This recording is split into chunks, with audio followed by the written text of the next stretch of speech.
What we have in Lakhdar Boudamin is someone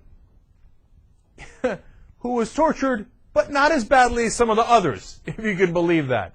But his case is compelling because he is absolutely innocent. He was at Guantanamo Bay for 7.5 years when he didn't do a damn thing. Now he's free, and he talked to ABC News. Let's show you clip number 1 here to give you a sense of his story. His name is Lakhdar Boudamin. He may be best known for the Supreme Court case Boudamin versus Bush, in which the Supreme Court ruled that detainees have the right to challenge the reason that they are being detained. A Republican-appointed judge ordered him released last November, saying there was not enough credible evidence to hold him, and he's now a free man, and his story is quite troubling. After what he describes as a 7.5-year-long nightmare, Lakhdar Boudamin is now a free man. In 2001, he, his wife, and 2 daughters lived in Sarajevo, Bosnia. He worked for a charity helping orphans and others in need. But 5 weeks after 9/11, Boudamin was arrested by Bosnian police and charged with conspiring to blow up the U.S. and British embassies, a charge he calls false and ludicrous. They searched my car, my office, nothing, my cell phone, nothing. Never I think about this stuff. The Bosnia courts were about to free Boudamin when in January 2002 the U.S. military shackled him and flew him to Guantanamo Bay.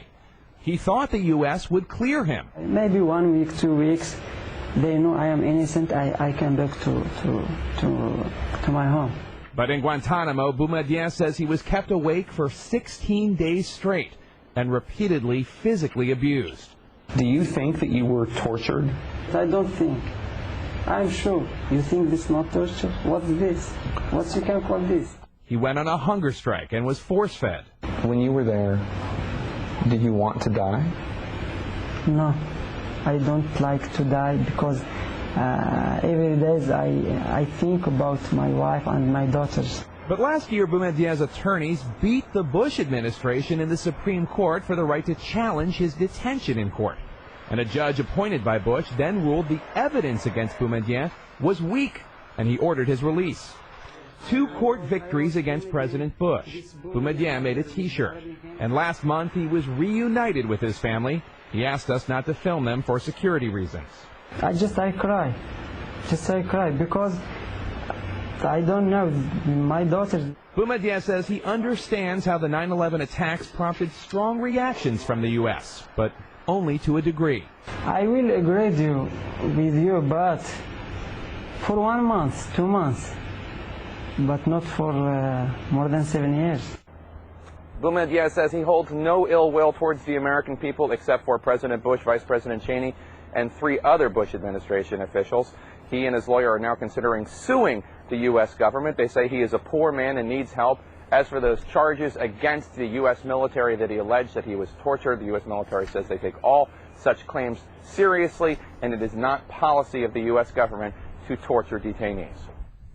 Now, here's one of the parts of the ABC News report, and I read an even longer report from ABC News on this. That really gets me.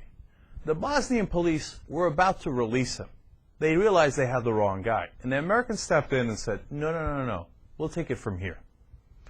And in the entire time they interrogated him, and this is an interesting and almost stunning fact, they never once asked him about the so-called embassy bombings he was theoretically planning against the U.S. and British embassies in Bosnia. Because the Bosnian police already knew he wasn't the right guy and he wasn't planning them. They never asked about those because they didn't care.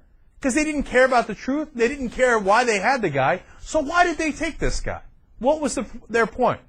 Well, their point was so that George Bush can say in his State of the Union in 2002 these words, quote, "Our soldiers working with the Bosnian government seized terrorists who were plotting to bomb our embassy."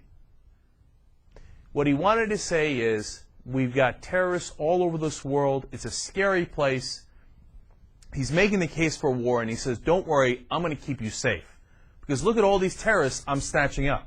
Well, if you thought he was a real terrorist, why didn't you ever ask him about the plot that he was theoretically picked up for? eventually, when he was brought in front of a Republican judge appointed by Bush, now remember what the conservatives say. They say, oh yeah, you're going to give these terrorists rights. Well, they finally do give him some rights. They bring him in front of a court, and the Republican judge says, you don't have any evidence against this guy.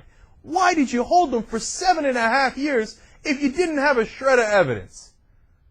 Because they didn't care. It was about the politics. They weren't really trying to get any information on him. The guy is not even remotely connected to Al-Qaeda. You know what he did, by the way? In Bosnia? He worked for a human rights group. And he says during the report, one of my girls was 18 months when they took me, and the other one was a little older. I think she was about 6 years old. When I came out, they're 9 years old and 13 years old. I missed their whole childhood. And he even says at one point, he says, 1 month, 2 months, I understand. He even said, look, you know what? If you kept me for 2 years, I'd understand.